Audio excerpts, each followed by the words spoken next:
கூறினார். காரைக்கால் தெற்கு தொகுதியின் சட்டமன்ற உறுப்பினர் திரு KAU ஹசனா தனது கட்சி அலுவலகத்தில் செய்தியாளர்களை சந்தித்தார். அப்போது பேசிய அவர், காரைக்கால் தெற்கு சட்டப்பேரவை தொகுதியின் பல்வேறு இடங்களில் அமைக்கப்பட்டுள்ள 18 உயர்கோபுர மின் விளக்குகளுக்கு மின் இணைப்பு வழங்க உரிய ஏற்பாடுகள் செய்யப்பட்டுவிட்டதாக தெரிவித்தார்.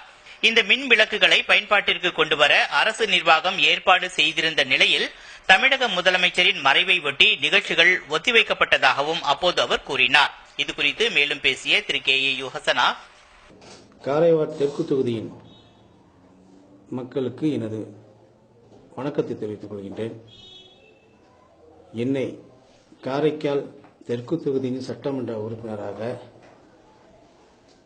ஆக்கிய உங்களுக்கு நீங்கள் என்னை எப்படி சட்டமன்ற உறுப்பினராக தேர்ந்தெடுத்தீர்களோ அன்று முதல் இன்று வரை தெற்கு தொகுதியின் நலத்திட்டங்களுக்காக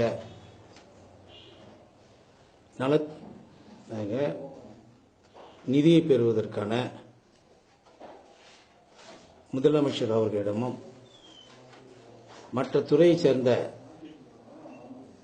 அமைச்சர்களிடமும் நேரிலும் சட்டமன்ற கூட்டத்தில் தொடரிலும் நிதியை பெறுவதற்கு போராடி வருகின்றேன். ஹைமாஸ் மின் விளக்கு பாட்கோ நிறுவனம் மூலம் பொருத்தப்பட்டது என்று தெரிய வந்தது. உடனே அமைச்சர் அவர்கள் அதனுடைய பொறியாளரை அழைத்து சட்டமன்ற உறுப்பினருடன் சேர்ந்து அந்த மின் விளக்குகளை உடனே எரிய விடுவதற்கு ஏற்பாடுகளை செய்ய வேண்டும் என்று ஆணையிட்டார். அதன்பின் சட்டமன்ற உறுப்பினராகிய நான் பொறியாளர்களை அழைத்து அதன் விபரத்தை தெரிந்து கொண்டேன். 1 மாதம் அல்ல 2 மாதத்துக்குள்ள இந்த வேலைகளை முடிக்க வேண்டும் என்று துரிதப்படுத்தினேன். அவர்களும் எனக்கு முழு ஒத்துழைப்பு கொடுத்தாங்க.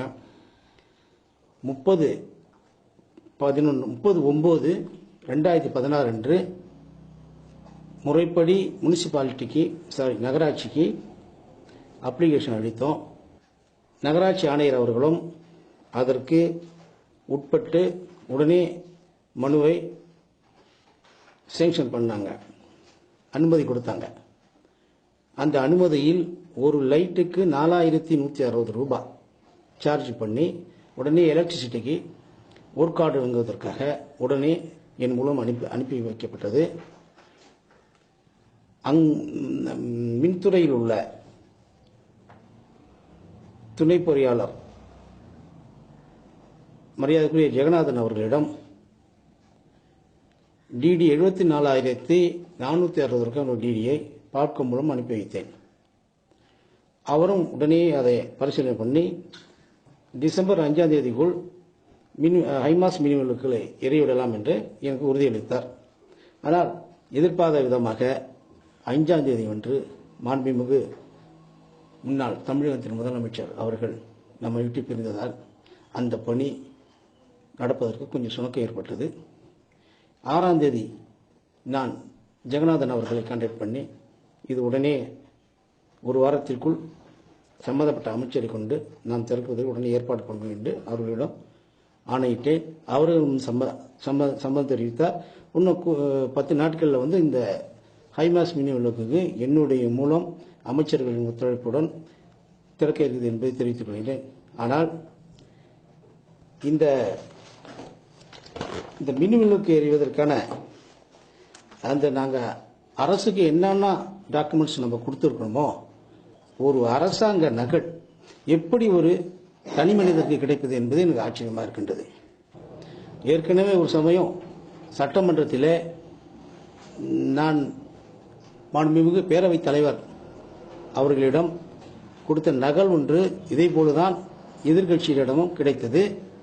அப்பவும் நாங்கள் வன்மையாக கண்டிச்சோம். நானும் சட்டமன்ற தலைவர் அன்பழகன் அவர்களும் இதை கடுமையான முறையிலே நாங்கள் சட்டமன்றத்திலே கண்டித்து வெளிநடப்பு செய்ய போகிறோம் என்று சொன்னோம். உடனே முதலமைச்சர் அவர்களும் பேரவைத் தலைவர்களும் சம்பந்தப்பட்ட அமைச்சர் அவர்களும் நாங்கள் இதுக்கு உடனே நடவடிக்கை எடுக்கும் உறுதிமொழி கொடுத்தார்கள்.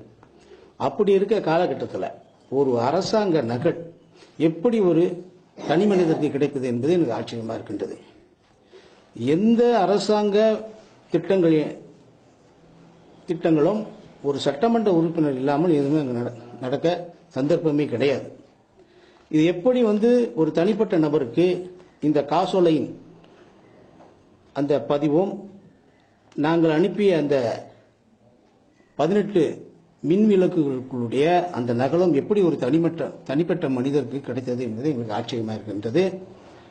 இதை உடனே முதலமைச்சர் அவர்களும் சம்பந்தப்பட்ட அமைச்சர் அவர்களும் எந்த துறையின் மூலம் எங்களுக்கு வாக்கு கொடுத்திருந்தாங்க, அதே போல அதை மீண்டும் பரிசீலனை செய்து இது எந்த துறையின் மூலம் அவர்கள் கையில் கொடுத்து கிடைத்தது என்றும் அந்த அதிகாரிகள் மீது உரிய நடவடிக்கை எடுக்க வேண்டும் என்றும் நான் இதை கேட்டுக்கொள்கின்றேன்.